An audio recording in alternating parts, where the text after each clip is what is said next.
नमस्कार जातकों, देखिए हम लोग चर्चा करते हैं आने वाले अप्रैल मंथ में पाइसेस एसेंडेंट मीन लग्न वाले जातकों के लिए कैसा रहेगा, क्या पोजीशन रहेगी। यहां लिखा है मैंने विपरीत काल सर्प, अपोजिट काल सर्प की यानी खंडित काल सर्प की शेड बनेगी, उसका हम जिक्र करेंगे। सभी ग्रह मार्गी मोड में है, ठीक है। राहु केतु तो हमेशा वक्री होते हैं तो उनकी बात करने की आवश्यकता नहीं। यहाँ पे बुध नीच के हो जाएंगे 11 अप्रैल को, यानी बुध महाराज जब आपके मीन में आएंगे, देखिए 11 अप्रैल को आए तो मैंने माइनस लिख दिया है, नीच के हो गए। सूर्य उच्च के होंगे 15 अप्रैल को, मेष का सूर्य उच्च का होता है, मेष यहां लिखा है देखिए। सूर्य 15 अप्रैल को आएंगे तो उच्च के हो जाएंगे। शेषनाग काल सर्प, बेसिकली अपोजिट काल सर्प की शेड बनती है। मैं इस मंथ के सभी वीडियो में समझा दे रहा हूं इस चीज को, ताकि आगे मुझे ना बताना पड़े। राहु केतु, राहु मस्तक है, केतु धड़ है, ये मुंडी है, देखिए ये पूंछ है, इसको ऐसे समझे शुद्ध हिंदी में। राहु से केतु के बीच सभी ग्रह होते हैं तो वो स्पष्ट काल सर्प योग बनता है। ऐसे में राहु देव यदि आपके 12th हाउस में बैठे हैं तो मैंने लिखा है शेषनाग काल सर्प बनता है। पर यहां पे क्या है, राहु से केतु के बीच कोई ग्रह नहीं है तो ये अपोजिट, विपरीत यानी खंडित शेषनाग काल सर्प बनता है। उसके बाद बुध महाराज 11 अप्रैल को शिफ्ट होंगे, मंगल उससे पहले 3 अप्रैल को शिफ्ट हो जाएंगे लग्न में। मंगल शिफ्ट हुआ तो बुध बैठा है राहु के साथ, अभिन्न मित्र है राहु का, तो वो अपने मित्र के दायरे के भीतर स्वतः आ जाता है। यानी 3 अप्रैल के बाद से अपोजिट काल सर्प शेषनाग की शेड पड़नी शुरू हो जाती है, जो मैच्योर हो जाता है 11 अप्रैल को, जब बुध भी शिफ्ट हो जाते हैं, नीच के हो जाते हैं।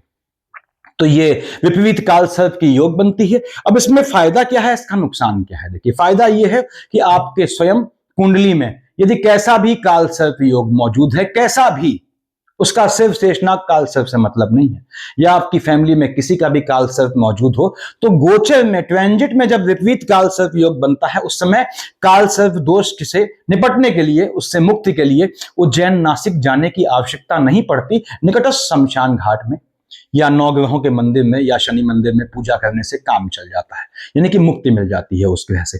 तो ये इसका जो सदुपयोग है उसको करें, इसका फायदा उठाएं। अगर काल सर्प है किसी का, उसको शांत कर सकते हैं। अब राहु देव बैठे हैं आपके 12th हाउस में, केतु बैठा है 6th हाउस में। राहु केतु के चलते जैसे ही काल सर्प की शेड आई, अपोजिट काल सर्प की, राहु केतु की एक्टिविटी शूट कर गई।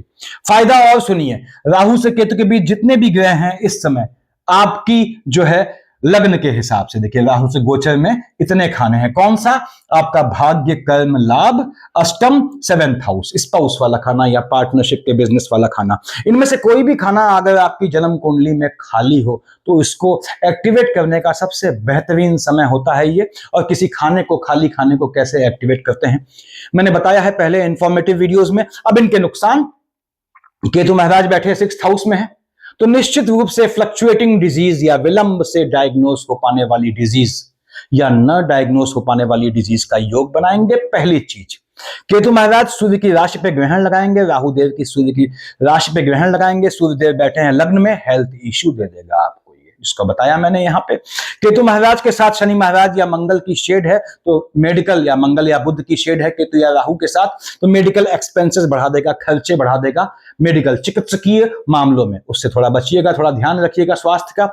एनिमीज को अनप्रिडिक्टिव बना देगा, बिना मस्तक के धड़ वाले यानी अविवेकी दुश्मन पैदा करेगा, तो वो उनसे थोड़ा बचना, सावधान रहना है आपने, क्योंकि ये एनिमिटी लाएगा, निश्चित रूप से लाएगा। यदि राहु केतु के साथ बृहस्पति की शेड है तो आपके काम धंधे में एनिमिटी लाएगा। यदि राहु केतु के साथ बुध की दशा, शेड यानी दशा चल रही है मान लीजिए, मतलब रफ भाषा में बोल रहा हूं, तो ये आपके स्पाउस को लेके वैवाहिक जीवन में हलचल लाएगा। ऐसे योग बनाते हैं ये। तो राहु केतु में आपको ध्यान रखना है, इनकी दशा अंतरदशा है, इसका फायदा उठाना है। नुकसान के लिए आपको, यदि आपके मेडिकल एक्सपेंसेस होते हैं केतु मंगल बुध की शेड में, तो उससे थोड़ा बच के रहना है।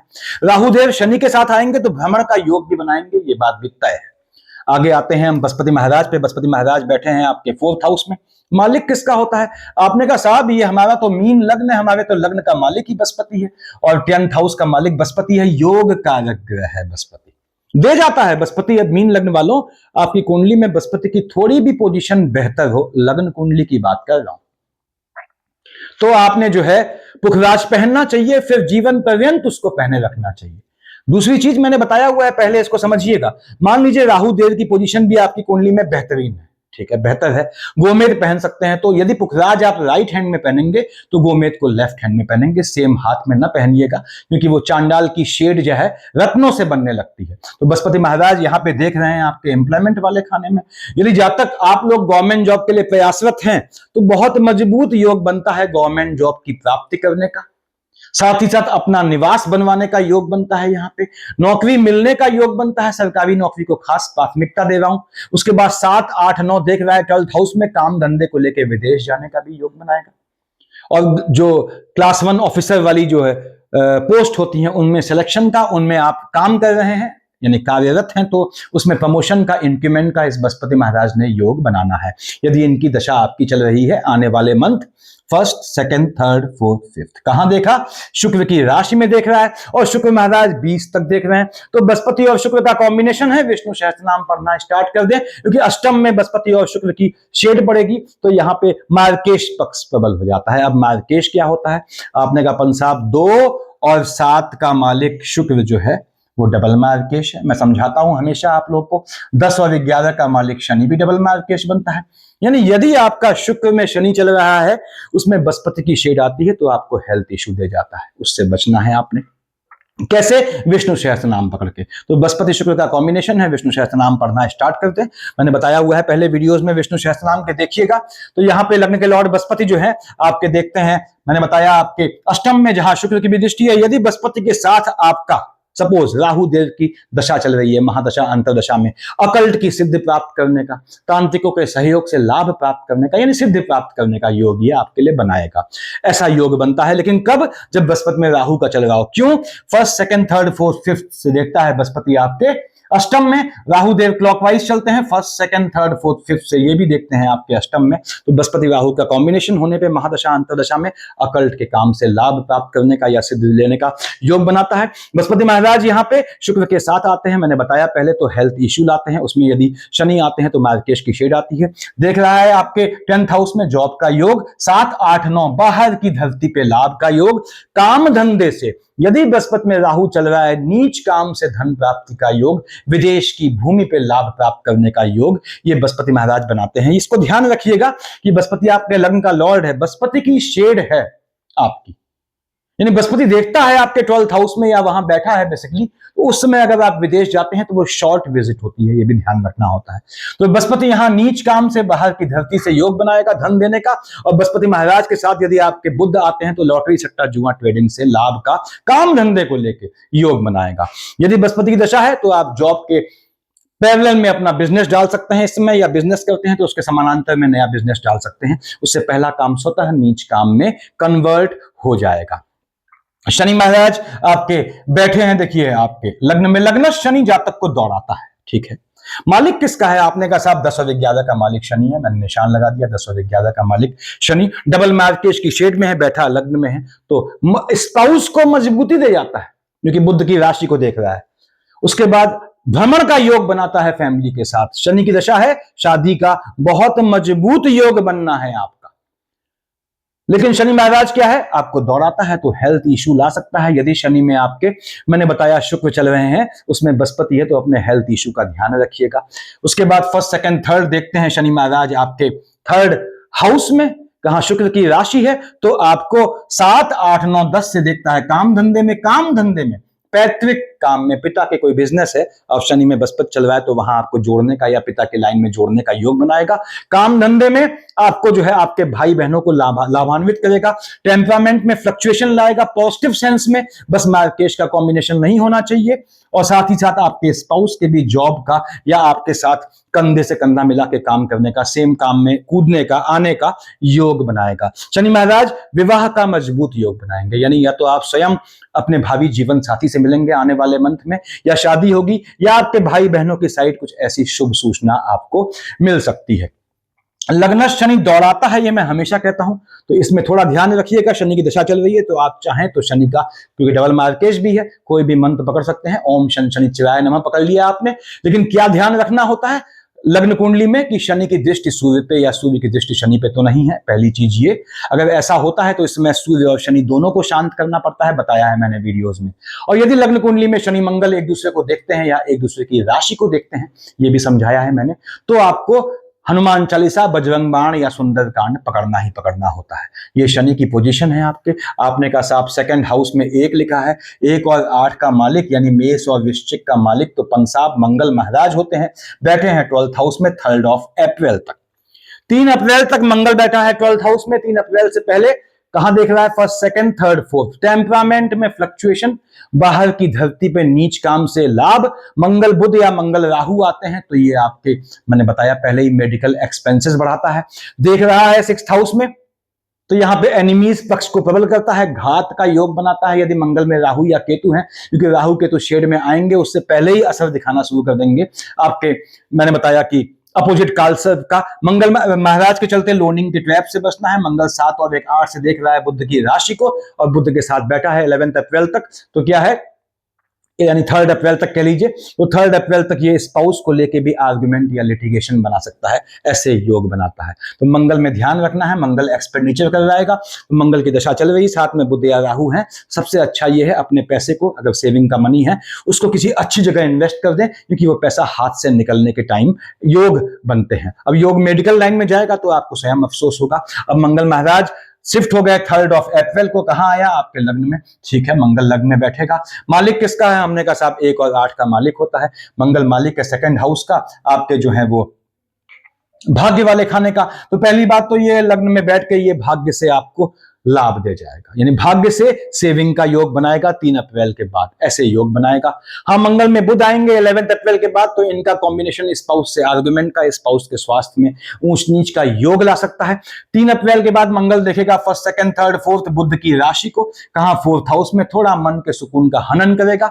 देखेगा 7th हाउस में स्पाउस वाले खाने में बुध की दूसरी राशि को, और बुध महाराज 11th अप्रैल को नीच के होंगे, यानी बुध मंगल के चलते यदि आपका मार्केश शुक्र और शनि आते हैं तो स्पाउस के स्वास्थ्य में ऊंच नीच या स्पाउस से आर्गुमेंट के योग बनाएगा। 7 और 1 8 मंगल देखेगा आपके अष्टम में शुक्र की राशि को, शुक्र से कोई एनिमिटी नहीं है इसकी। इसके बाद भी अगर मंगल महाराज की शेड है तो पैतृक संपत्ति के डिस्ट्रीब्यूशन का या वहां से लाभ का या गड़े धन से धन प्राप्ति का, गड़े धन यानी जमीन में गड़े धन के से धन प्राप्ति का योग बनाएगा, लाभ का योग बनाएगा। मंगल महाराज 3 अप्रैल के बाद याद रखिएगा लग्न में आएंगे और थोड़ा मन के सुकून का हनन करेंगे अगर मार्केश का कॉम्बिनेशन चल रहा है। मैंने बताया वैसे भी मार्केश आपके शनि और बृहस्पति होते हैं, शनि और शुक्र होते हैं, सॉरी। तो शनि शुक्र के कॉम्बिनेशन में मंगल यहां परेशान भी करता है। मंगल के चलते 3 अप्रैल के बाद मांगलिक काम होने का भी योग बनाएगा, विवाह का योग भी बनाएगा। लेकिन विवाहित हैं तो स्पाउस से आर्गुमेंट का योग या इश्क मोहब्बत चल रहा है तो उसमें जो है वो सेपरेशन का योग ऐसे बनाता है कि वो जो है कंटिन्यूटी उसकी भंग हो, ऐसे मंगल महाराज ने योग बनाने हैं। इश्क मोहब्बत की बात कर रहा हूं। आपका 3 और 6 का मालिक बुध, 4th हाउस का लॉर्ड है, 7th हाउस का लॉर्ड है, बुध बैठा है आपके 12th हाउस में। राहु देव के साथ, राहु के साथ आता है या मंगल के साथ आता है, दोनों में नीच काम से धन दे जाता है, झटके वाले काम से धन दे जाता है। आपके फैमिली के साथ आपको बाहर घूमने का योग बनाता है, बाहर के संबंधों से मन का सुख दे जाता है, यानी विदेश की भूमि से, घर से दूर, समुद्र के पास के शहर में आपको ले जाता है। 11 अप्रैल से पहले पहले बुध महाराज ने, यदि आपका बुध के साथ चंद्रमा चल रहा है तो संतानों के या आपके स्वयं के शिक्षा के लिए विदेश जाने का योग बनाएगा। बुध के साथ बृहस्पति है तो आपको विदेश भेजने का योग बनाएगा, विदेश की धरती पे धन प्राप्ति का बुध ने योग बनाना है। बुध महाराज देखेंगे 12th हाउस में बैठ के, यहां सामने केतु महाराज को। तो फिर से बोल दूं कि बुध केतु की शेड आएगी, फ्लक्चुएटिंग डिजीज से बचिएगा। बुध मंगल की शेड में आपको थोड़ा पैसे खर्च हो सकते हैं मेडिकल लाइन में। बुध शिफ्ट हो गया 11 अप्रैल को, लग्न में आया। जैसे ही लग्न में आया मीन का बुध नीच का हो गया, ग्रह उच्च या नीच का हुआ, जहां का मालिक होगा हलचल लाएगा। माता वाले खाने में, स्पाउस वाले खाने में आर्गुमेंट के योग बनाएगा। माता के स्वास्थ्य में ये ऊंच नीच का योग लाएगा बुध यहाँ पे। लेकिन माता के स्वास्थ्य में या स्पाउस के स्वास्थ्य में ऊंच नीच तभी लाएगा जब साथ में आपका शुक्र और शनि चल रहा हो बुध के साथ डबल मार्केश में 11 अप्रैल के बाद। अब देख रहा है उच्च की राशि को, स्पाउस को मजबूती देगा, यानी आपके मन के सुकून का हनन कर सकता है, तो आपके स्पाउस को मजबूती देगा। बुध के चलते 11 अप्रैल के बाद विवाह का मजबूत योग बनाएगा, प्रेम विवाह होने का योग बनाते हैं बुध महाराज यहां बैठ के। तो बुध आपके स्पाउस को मजबूती देंगे, लेकिन आपके मन के सुकून का हनन कर सकते हैं। माता के स्वास्थ्य में ऊंच नीच लाएगा, ऐसा योग बनाएगा। माता नहीं है और बुध में शुक्र आते हैं तो बड़ी बहन यानी भगनी के जो है ज्येष्ठ भगनी के स्वास्थ्य, बड़ी बहन के स्वास्थ्य में भी ऊंच नीच का योग इन्होंने बनाना है। उसके बाद आपके 5 का मालिक सूर्य होता है। भगवान भास्कर स्वयं कहां बैठे हैं? आपने कहा सूर्यदेव बैठे हैं लग्न में, ठीक है। सूर्य लग्न में बैठे हैं 15 अप्रैल तक, यहाँ बुध 11 अप्रैल को पहुंच जाएंगे नीच के होके। सूर्य बुध का बुधादित्य योग है, बहुत बढ़िया योग है विवाह का। जिसका भी हाथ पकड़ लेंगे उससे शादी होने का योग बनाएगा। यानी जो भी जिसको भी पसंद करेंगे, कमिटमेंट होगा तो वो शादी में परिणित होगी। किस समय से? भले ही बुध नीच का होकर बैठा है लेकिन देख रहा है उच्च की राशि को 11 अप्रैल से 15 अप्रैल के बीच। यदि सूर्य और बुध का कॉम्बिनेशन चल रहा है तो ऐसा होना है आपके साथ। सूर्यदेव देख रहे हैं आपके 7th हाउस में, बुध की राशि को निश्चित रूप से विवाह का योग बनाएगा, आपके स्पाउस को मजबूती देगा। सूर्य और बृहस्पति का कॉम्बिनेशन है। बृहस्पति कहाँ का मालिक है? एम्प्लॉयमेंट वाले खाने का। आपके काम धंधे में अगर ऐसा कुछ है कि आपको प्रमोशन इंक्रीमेंट मिल सकता है, उसका योग बनाएगा। नाम देने का योग बनाएगा, फेम प्रतिष्ठा देने का योग बनाएगा, लेखन के काम में जोड़ेगा। काफी चीजें ऐसी हैं। सूर्यदेव शिफ्ट हो जाएंगे 15 अप्रैल को 2nd हाउस में। 20 अप्रैल तक शुक्र के साथ बैठेगा, तो यहाँ पे ये टेम्परामेंट में फ्लक्चुएशन लाएगा, हेल्थ इश्यू लाएगा। कब? यानी सूर्यदेव 15 अप्रैल से 20 अप्रैल तक शुक्र के साथ बैठेंगे, शुक्र को जलाएंगे, वैवाहिक जीवन में हलचल लाएगा। और यदि सूर्य में शुक्र के साथ शनि चल रहे हैं तो आपको हो सकता है अपनी लाइनेज में, फैमिली में किसी के पोस्ट डेथ रिचुअल में शामिल होना पड़े। सूर्यदेव यहां बैठ के देख रहे हैं शुक्र की राशि को, हेल्थ इशू आपको भी ला सकता है। यानी सूर्य में शुक्र में यदि बृहस्पति के साथ शनि है तो आपको हेल्थ इशू देगा, खासकर तब जब आप सीनियर सिटीजन हैं, तो अपने स्वास्थ्य का ध्यान रखिएगा। सूर्य मंगल की राशि में बैठ के, और चूंकि मालिक कहां का है? 6th हाउस का, तो प्रॉपर्टी के मामले में या पैतृक संपत्ति के मामले में आर्गुमेंट का, लिटिगेशन का योग भी बना सकता है। आपके शुक्र मालिक बनते हैं 2 और 7 का मालिक शुक्र, ये भी डबल मार्केश की शेड में है। शुक्र बैठा है आपके 2nd हाउस में, शुक्र बैठा है, देखिए देख रहा है अपनी राशि को। पैतृक संपत्ति से कुछ अच्छा लग्जरियस टाइप के लाभ होने का योग बनाएगा। लेडी लक से पैसा मिलेगा जो धन के रूप में सेव होगा। लेकिन यदि शुक्र में मंगल के साथ बुध है तो महिलाओं पे, अपोजिट सेक्स पे, बेसिकली फीमेल पे आपका पैसा अकारण खर्च होने का योग बनाएगा। शुक्र महाराज यहां बैठ के आपके, चूंकि मैंने बताया 2 और 7 के मालिक होते हैं, आपके विष तुला का, आपके 3rd हाउस का लॉर्ड है, तो थोड़ा सा टेम्परामेंट में फ्लक्चुएशन ला सकता है। शुक्र शिफ्ट हो जाएगा आपके 20 अप्रैल को अपनी ही राशि में, निश्चित रूप से मन का सुख दे जाएगा। ये थोड़ा जो इसे बोलते हैं सेक्सुअल नीड जो है उसको थोड़ा बढ़ा देगा, तो थोड़ा संयमित रहिएगा। शुक्र महाराज देखेंगे भाग्य वाले खाने में, निश्चित रूप से भाग्य से आपकी बहनें लाभान्वित होंगी, बहनों से लाभ का योग बनाएगा शुक्र यहां बैठ के। और शुक्र के चलते आपको लग्जरियस आइटम खरीदने का योग बनाएगा। यदि शुक्र के साथ बुध आ जाते हैं तो वाहन इत्यादि खरीदने का, मकान खरीदने का या फ्लैट खरीदने का ऐसे योग बनाएगा। ज्वेलरीज का भी शुक्र में बुध योग बनाता है। आपके 5th हाउस में लिखा है 4, देखिए 4 का मालिक चंद्रमा है। चंद्रमा का फ्लक्चुएशन होता है, रोटेशन होता है, इसलिए चंद्रमा के हिसाब से जो है वो डेली का प्रेडिक्शन किया जाता है। चंद्रमा संतान वाले खाने का मालिक है। 26-27 को चंद्रमा पे ग्रहण लगेगा। 13, 14, 15 को राहु देव ग्रहण लगाएंगे। 13, 14, 15, 26, 27 को यदि आपका चंद्रमा के साथ राहु या केतु है, ध्यान से सुनिएगा, उसमें आपके शुक्र और शनि आ जाते हैं महादशा अंतर प्रत्यंतर सूक्ष्म में, संतान को घात का योग बनाएगा। संतानों को 4 मतलब चंद्रमा, चंद्रमा मतलब व्हीकल मत दीजिएगा, व्हीकल से, वाहन चलाने से चोट चपाट का योग बनाएगा। 4 मतलब फ्लक्चुएशन, चंद्रमा मतलब, तो यदि गर्भस्थ शिशु है तो फ्लक्चुएशन से बॉडी के अंदर के, चाहे टेम्परामेंट में फ्लक्चुएशन हो, चाहे कैसा भी फ्लक्चुएशन हो, उससे गर्भस्थ शिशु को नुकसान का योग बनेगा। यानी 26, 27, 13, 14, 15 को आपको संतानों का ध्यान रखना है। यही ध्यान तब भी रखना है जब चंद्रमा उच्च या नीच का होगा, उसकी बाद में बात करेंगे। 13, 14, 15 को, 26, 27 को चंद्रमा केतु का युति दोष 12th हाउस में देखिए, और आपके देखिएगा आपके 6th हाउस में तो फ्लक्चुएटिंग डिजीज होने का योग, दो जो अपोनेंट हैं उनके जो है हाईली अनप्रिडिक्टिव हो जाने का योग बनाएगा, हेल्थ इश्यू लाएगा। उसके बाद 26, 27, 13, 14, 15 को कहीं भी पैसा खर्च मत कीजिएगा। किसी कोई मांगने भी आए पैसा उधार मत दीजिएगा, चाहे कितना खास हो, वो पैसा लौट के नहीं आएगा। ऐसे योग बनते हैं। चंद्रमा 20, 21 को उच्च का हो गया विश्व का चंद्रमा, और 6, 7, 8 को नीच का हो गया। उच्च या नीच का होने में अगेन ये संतान वाले खाने में हलचल लाएगा। तो आपने 6, 7, 8 को, 20, 21 को भी संतानों का ध्यान रखना है। 6, 7, 8 को, 20, 21 को टेम्परामेंट में फ्लक्चुएशन, क्योंकि आपके शुक्र की राशि को देखेगा और शुक्र आयु वाले खाने का मालिक है। यानी 6, 7, 8, 20, 21 को अपने स्वास्थ्य का ध्यान रखिएगा। यदि चंद्रमा के साथ शुक्र में बृहस्पति और शनि आते हैं तो हेल्थ इशू देगा, आपको झटके वाले काम से होने वाली डिजीज देगा। 24, 25 को बैठेगा अपनी ही राशि में, और 11, 12 को बैठेगा आपके जो है लाभ वाले खाने में। तो याद रखिएगा 20, 21 को, 6, 7, 8 को भी आपको संतानों का ध्यान रखना है। 24, 25 को, 11, 12 को एजुकेशन में गैप, आपकी या आपकी संतानों की शिक्षा में गैप लाएगा, संतानों को अनप्रिडिक्टिव बना देगा। तो थोड़ा पेशेंस रखिएगा। संतानों की कुंडली में चंद्रमा की लोकेशन देख लीजिएगा, अगर थोड़ी भी सही हो तो उनको मोती इत्यादि पहना दीजिएगा, या चांदी का कड़ा या चांदी का चंद्रमा, डिपेंडिंग ऑन क्या एज ग्रुप है उनका, मैंने बताया हुआ है पहले। और यहाँ पे 11-12 को, 24-25 को, 20-21 को, 6-7-8 को झटके वाले काम से, लॉटरी सट्टा जुआ ट्रेडिंग से लाभ का भी योग बनाता है। 20-21 6-7-8 को तो भाग्योदय नीच काम से करेगा, ऐसा भी योग बनाता है। नीच काम क्या होते हैं बताया हुआ है मैंने। 22-23 को, 9-10 को बुध की राशि को देखेगा, स्थान बदलेगा। पहली बात आपका माता के स्वास्थ्य में ऊंच नीच ला सकता है, लेकिन तभी लाएगा जब मार्केश का कॉम्बिनेशन हो। मार्केश बताए मैंने। काम धंधे में चेंजेस का योग लाएगा, नए ऑफर लाएगा, तो कोशिश कीजिएगा 22-23 को, 9-10 को न रिहाइश में चेंज करें न काम धंधे में चेंज करें, इसका ध्यान रखना है। 1, 2, 3, 28, 29, 30 को, और साथ ही साथ 16-17 को देखेगा लग्न में as well as 7th house में स्पाउस से फ्लक्चुएशन। स्पाउस को टेम्परामेंट का फ्लक्चुएशन देगा, मूड स्विंग्स देगा, और साथ ही साथ आपके डिसीजंस गलत कर देगा।